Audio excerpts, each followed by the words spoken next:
Well, good morning, Dr. J, with Breakfast with Dr. J. Well, it's been a while since I've actually popped on the morning on a Saturday.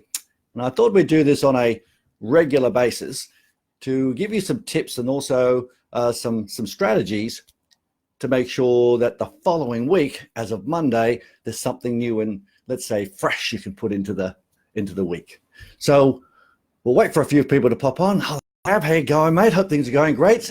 I see on Facebook you're traveling the world. Great to see that, mate, and congratulations on all your success.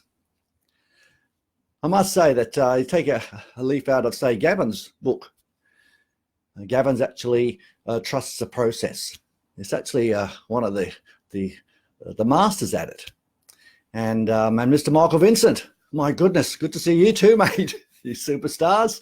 Goodness, two of the superstars popping on the first thing on Dr. J's Breakfast. Now, these two gentlemen, Gavin is a man that has a process. He has a number of businesses, and he actually has done a great job in putting the processes into place where he can have a lifestyle that he absolutely loves. And Ms. Michael is one of our leading consultants, master trainer at Impact Training, and now he has the Yamba Bike Shop. And guess what he does? He has a process. And he pops on every now and then onto Facebook and he tells you about processes and asks you a few questions. He's very articulate and he's also right on point. It's great that, a few of these guys have popped on and, Jamaica, how are you going there, Jessa? Good to see you too. And the processes are quite interesting, isn't it? It's, do you have steps in your business, but more importantly, in your sales? Do you have a lead generation activity that you do on a regular basis and it's a process? And you might say, yes, great. We're going to test it out in a little while. In our model, we have 8 steps in our selling cycle. It's very straightforward. We have prospecting, lead gen, then we have initial contact. What do you do on initial contact? How's your meet and greet? Everyone says it's terrific. Well, when we peruse it, it's one of the weakest areas of a sales cycle and no one practices it. What's your process when it comes down to qualification? Qualification is 80 or 90% of the sale these days. This is where the sales cycle has shortened dramatically. And when it comes down to process, if you're not shortening your sales cycle, in other words, making sure that you put some tools into place to make it easy for people to buy, people are going to buy somewhere else. I'll say that again.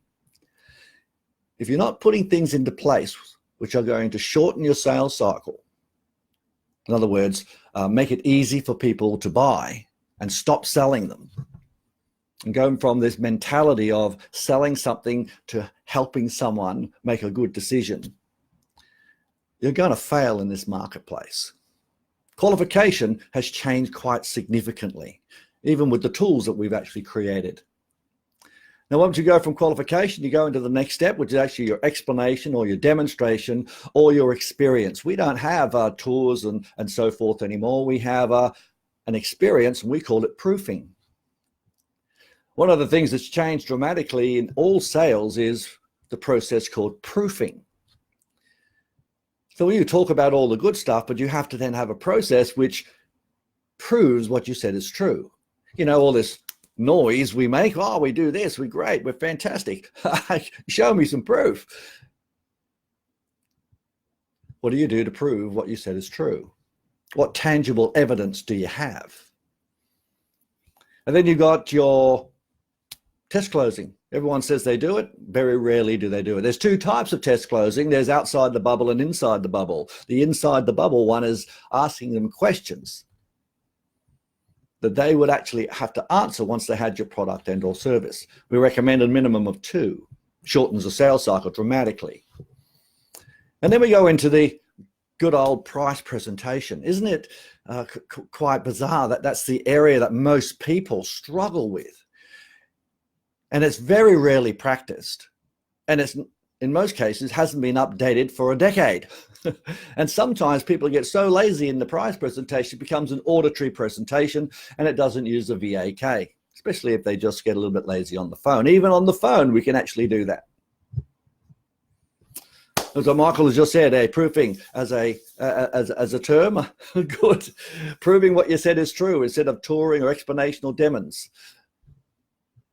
Okay, you could actually use it with your test drive. Yeah, prove what you said is true. Yeah, this is a really comfortable bike. Hey, guess what? Take it for a test drive. I'll come with you.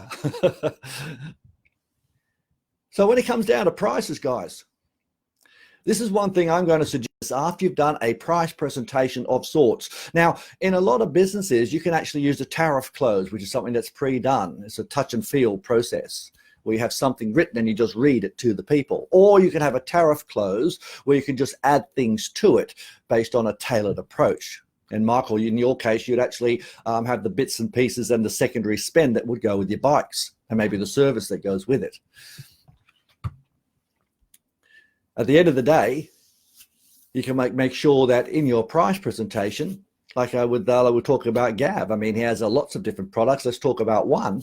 You could actually have a stacking process on a tariff close. That means you just add the little things as you go, and it's easy for your salespeople to be able to do because they don't have to remember everything. The price presentation and asking for the money is one of the weakest areas in the sale because it's actually not practiced and it is not rehearsed, even when you have specials. Now, remember, if you have a process and you have let's say a call to action, something add on or a take off or whatever it may be, that has to be practiced. And you know what? In a lot of cases now, we have a sales and closing strategy worksheet that we type out and we give it to our clients. We actually put that in the resources and in the Sales Authority Club. So guys, go back to your business and say, look at that initial contact. Are you finding compelling reason to buy once you've actually got enough rapport, not massive rapport? Back in the old days, we used to do massive rapport. Massive rapport, it's not necessary. It's enough rapport to be the expert and actually sometimes challenge them a little bit. And then you find a compelling argument and then you give an explanation demonstration, which is proof. Now you have to have proofing tools. And then you go into your price presentation. Now, whether it's a tariff close or a written close, please don't do an auditory close. That is taking away two of the senses, which reduces your closing modality. Okay, that's one part of the sale. That's the cycle. You can shorten it dramatically by having the tools. Now we're going to overcoming objections. Well, guys, we spend days sometimes in training giving people gambits, and you've got to have a spare tire, haven't you? But you don't want to rely on using that spare tire every day.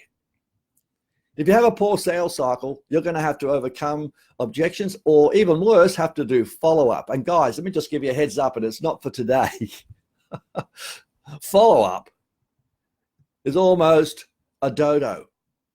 Follow-up is a symptom of a poor presentation, which means you've then got to ring the person back up or try to get in contact with them to say, hey, would you like to buy my product that you didn't want to buy initially?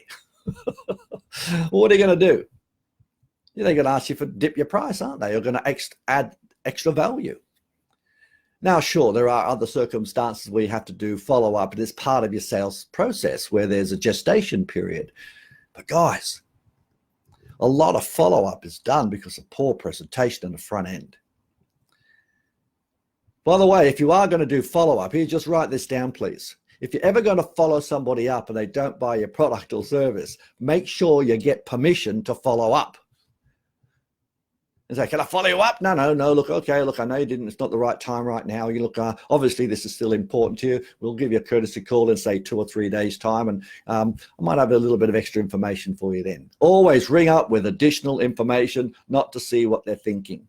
That will bring up the objection. That's another topic, another day. And how many times have we had the ability to ask for the sale again if we've overcome the objections? Most salespeople feel awkward enough trying to overcome an objection. And this is a by the way, and it's just a bit extra add-on for today. If someone gives you some pushback, don't expect it to be an objection. I'd like you to write this down. If somebody says, gives you pushback, I want you to think, listen to what they've said, And it's whether they've said it or they've thought it and they've told you. Now, what you want you to do here is when they give it to you, I want you to ask, there must be a reason for you saying that. Or if they say, I think this, do you think that? Would you mind elaborating? Now, if you don't like the word elaborating, mind telling me why or telling me more. So just say that again. Someone gives you some pushback. Maybe they don't want to make a decision, or they say, oh, it's too much, or it's, my friend said this, or everyone says that. They say, well, there must be a reason for you thinking that or saying that. Would you mind elaborating? Then you're going to get another opportunity to do a proofing of how you can give them the service or the product and or service that they're looking for. Remember, people buy the compelling argument to get rid of a frustration, an agitation, a possible pain, but you need to gratify it quickly with the feeling of, yes, this person can fix it. Fix the big problems, get the big bucks. So, how are you going with your sales cycle? Have you reviewed your process? Now, if you actually are able to get the sales, you should have the ability to work a referral model. Now, never ask for referrals. Always see if someone would recommend, or who are the first people you're going to tell. Please don't use the word referral in your marketing or even in your preempt. It doesn't work and it becomes embarrassing, and salespeople hate it. All right, we're not going to go into referrals, but if you get a pre-qualified referred lead, it's so much easier to close. They know the price. It's been referred by someone they know, like, and trust, so you can actually have a thing called the triangle. Create rapport because of the person that's already purchased. So that's an 8-step cycle. Have you reviewed your tools? In other words, the things you say, your phone prompts. And please don't think that people will just remember what to say on the phone. Even superstars around the world, they still use a prompt, whether it's on a computer or on a piece of paper. Have you trigger pointed your activities? In other words, have you triggered? Now, there's a process called triggering. You create an emotional trigger that allows you to go to somewhere else. Now, this shortens the sales cycle dramatically. And one trigger you must include is a process that we created many years ago called USPing. You need to find a problem that your features that are tangible things will fix. And say the benefit to is not having that problem or frustration, linking it to an emotion and get an agreement. One of the things people don't do well is they don't tell people what is unique about their business and their services. What makes you different should be part of your sales cycle. Without doing it, you're going to get objections and going to have people walk away. This is mandatory now. How often do you use your USPing? Have you upgraded your sales model to have it in there? Are you proving it on your explanation, demonstration, or tour in your proof? And is your price presentation shortened? These are things for you to go back and have a think about. If you'd like to do a deep dive with us, just grab a sales growth plan and we'll more than happy to go through and check out what you're doing. Now, the next thing is trusting your process. Well, the first thing is we need to make sure that, do we know what you are doing? When was the last time you recorded your sales process on the telephone? When was the last time you videoed yourself or your team doing a role play or a presentation? This is one of the best things to do. Don't get sales complacency, which a lot of people have and a lot of businesses have. What they do is they say, oh, we do all that. We have the person sitting in the ivory tower, the sales manager or the general manager, even the CEO. Oh, this is what we do this. But guys, on the ground level, let me promise you something absolutely true. If you do not inspect it, you can't inspect it. So when was the last time you recorded your telephone calls? Now you can get, let's say, air call. There's all the wonderful apps now that you can actually have everything recorded as you go through. When was the last time you did it? 100% of the time when we review recorded outward and incoming calls. Also, you can see the duration. there is a massive problem, because the weakest process in the whole of the sales cycle with most businesses is their telephone activity. Very rarely trained, very rarely inspected, and people just keep winging it. Winging it is absolutely catastrophic in competitive marketplace. When is the last time you actually heard yourself present your prices or even qualify? So get your little happy phone out, put it there, do a presentations, present to your little iPhone, or get your wife or your girlfriend or your husband or your wife or your dad or your mum, and present it to them, and then record it. If you have security cameras in your business, they'll be recorded every day. When did you review it last? When I've asked this question to most of our businesses, the answer is we haven't. And let me give you the heads up. When you haven't for a long time or ever, it gives you, hey, we've got to get this done. Recommendation, listen to those phone calls. Are you using your prompt? And don't rely on people to remember what they need to say. Oh, I've done it for years. The best salespeople I work with all around the world use their prompt 100% of the time. And I believe it's better to have a trusty pen and a piece of paper. Let me tell you, guys and girls, if you're wanting men to type and talk at the same time, you're going to have someone sounding like they've had a very late night. Okay. The next thing is to actually trust your process. Is actually, if you fix your process, well, you've looked at it. We recommend that you do a thing called a reverse audit. If you're going to be auditing your team, don't just say, okay, Michael, okay, Gavin, okay, Joanne, we're going to do a sale. Like, oh, God, here we go. No, go back and chunk it backwards. One of the big things we've had an enormous amount of success in 100% of the businesses we work with all around the world is reverse auditing. What's reverse auditing? Well, just quickly, I'll do a presentation on it for you, but just quickly, the first thing, the biggest bang for buck is closing the sale. So you just say, hey, Michael, ask me for the money. Show me your price presentations, draw it up. Don't even present it to me, just draw it up or show it to me, get the tariff out, ask me for the money. In other words, close me. I use assumptive. Is it just a foregone conclusion? Or is it hard work and there's a lot of stilted, too many words coming out? First thing to go to. Then you look at, all right, now you've closed me. Don't give any feedback. Say, all right, no, now present your prices and close me. Go backwards. Just fix that. Check that out. It'd be worthwhile you getting up at 7:30 in the morning. Okay. Next little thing I want to just quickly talk about are what are some of the KPIs you need to measure. Sales and lead management is another area in the leadership component which isn't trained often, and people have to learn this via osmosis. Sales and lead management. If you don't have it, I'll just cut to the chase, you will fail. You will never achieve the outcomes for your team or yourself if you're not measuring your KPIs.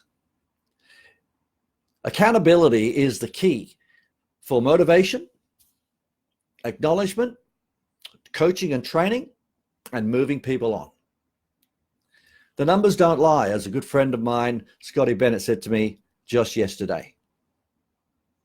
You can talk a good talk, and I'm working really hard, but the numbers don't lie. So number one, do you have a target, which should be 10% above your break even? And do you have a budget, which is 10% above your break even? And do you have a target, which should be a 20% above your budget? Do you have that? And do you only talk about your target? Have you broken your target down to a weekly and a daily activity based on numbers? Now, depending on what your gestation period is, I know some of your products out there will take a month or 2 or 3. But for your immediate product people, I want to make sure that you break this down a bit. Next thing is, are you measuring how many leads your marketing is bringing in on a daily basis, reviewed weekly, and then reviewed overall on the month? Do you know what you say? What is your daily spend on social media? And don't rely. Just the other day, I went to a business and all they do is social media. That's it. Are you serious? Don't rely on social media to be your only activity to actually generate leads. Marketing conversation, we'll go there another day. Okay, number of leads you got to measure daily. Number one. Number two is dials per day. What's the minimum number of dials per day that your team or you are going to do? Is it 10? Is it 20? Is it 50? If you're a full-time salesperson, that's what you do. You should be no less than 50 to 75. That's training wheel stuff. But people say, oh, yes, I'm doing my $50 a day. Guys, it has to be tandemed to the next KPI is contacts. Dials per contact or contact per dials per day. How many contacts are minimum? You need to have the minimum number of dials per day. That's a minimum. Plus, but the big rock is how many contacts are you getting? It's not going to do 100 dials and say, hey, Gavin, I did 100 dials. Oh, well done, Steve. How many contacts? Nobody, but I did the dials. Are you serious? I have people doing this. You got to have contacts, minimum. If you do 100 dials, you've done 3 contacts, you need 5. Well, keep dialing, Buster. Keep dialing. Now, when you get the contact, well, that's going to be terrific, but how many sales, if you do a direct sale, or how many appointments are you booking? Because that's what you want. If you've made enough contact, but you haven't made enough bookings or sales, keep getting contacts. Guys, if you're not measuring this is sales and lead management 101. If you're not measuring this, you're gone. Okay, that's some fundamental stuff. Okay, now we go back down to booked appointment to show, your show percentage. If you have appointments, you're either going to them or they're coming to you. Terrific. If you have a walk-in business, you need to say your walk-in to sale percentage. Absolutely critical. Walk-in to sale percentage, if you have a walk-in business, must be measured. I had a business the other day that said, oh, gee whiz, most of our businesses are walk-ins. I said, are you measuring your walk-in to sale percentage? He says, no. Okay. How's that going for you? Oh, we have a pretty good closing rate. These people that say have a pretty good closing rate, they don't have the data. Let me promise you something. Take a good 10 to 20 to 30% off what they say, and it might be close.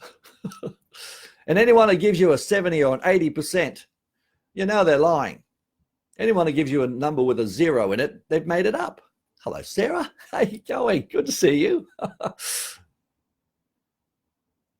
So back to my show rate.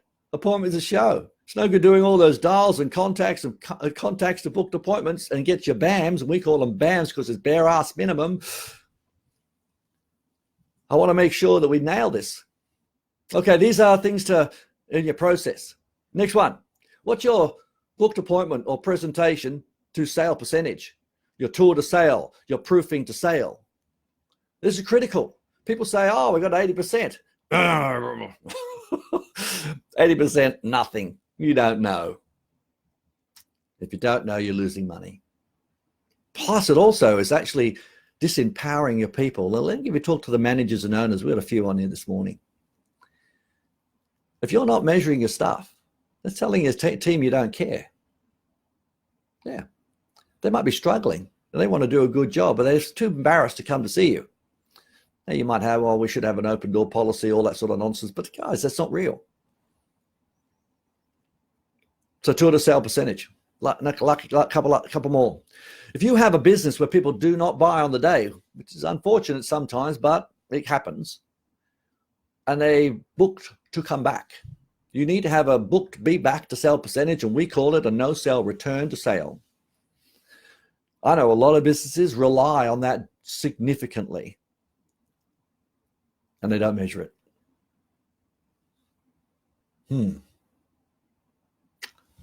The last two, are you measuring the number of sales you need per day? What's your target? Are you achieving it? The calls and contacts and booked appointments and tours or proofings that you do is irrelevant if you're not making the number of sales you require. And if the sales are little sales, tiny little ones, and so we made a sale, and we're not measuring the yield. In other words, what's it worth? We might make 20 sales. Terrific. We made our sales budget, but it was for $1. Well, that's not a sale. That's a call to gimme.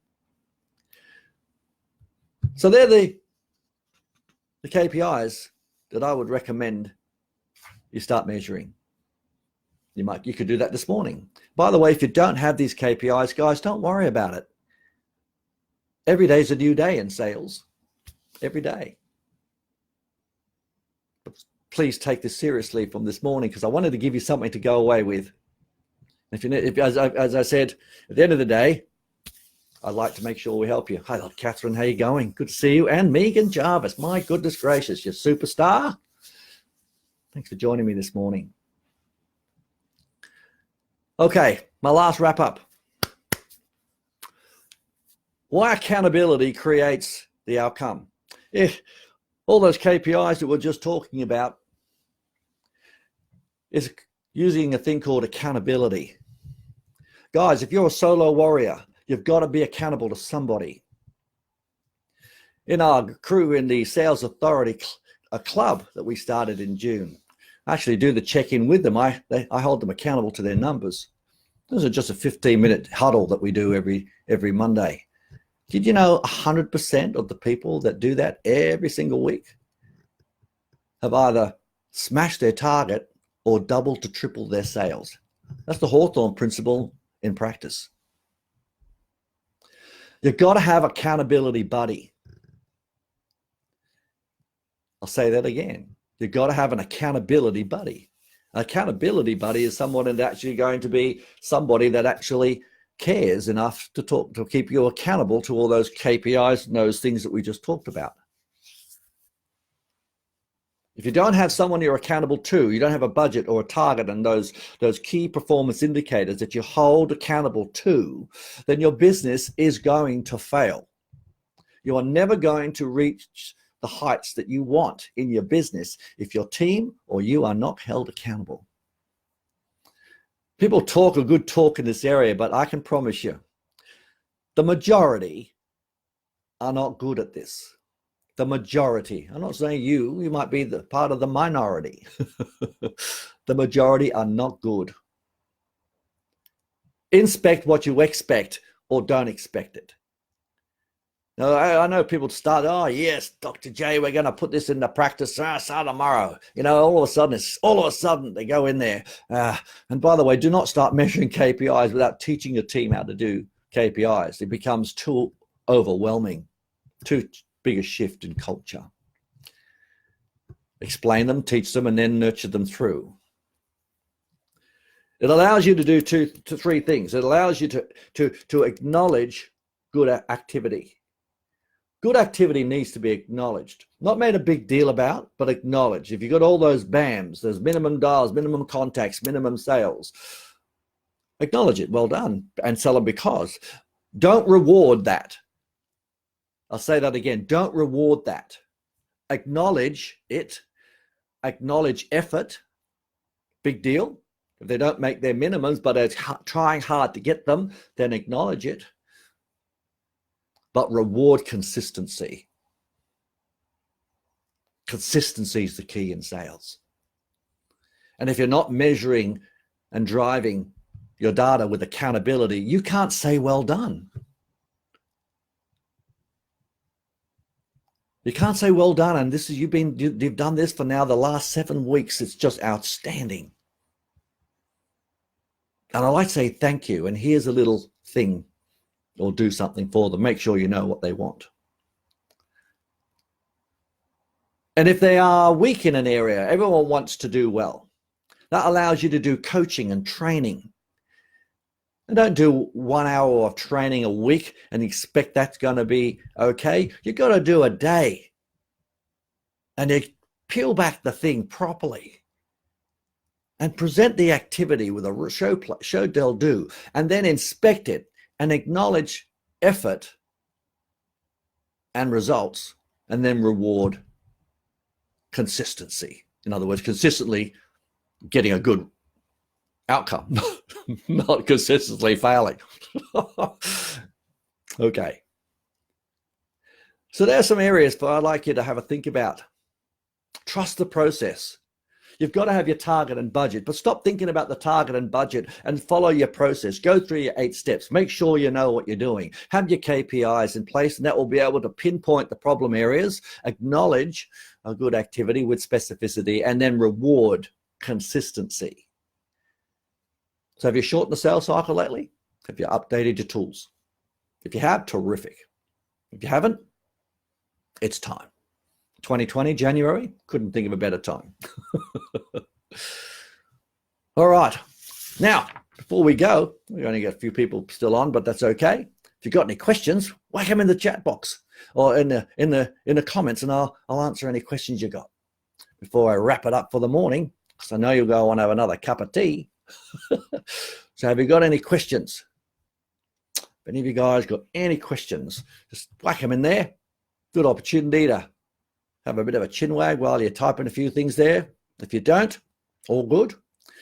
I know it's a bit of a delay because when I say it, it takes a little bit of time for Facebook to make sure that what I said is okay. So got a question or two, just whack it in the box there.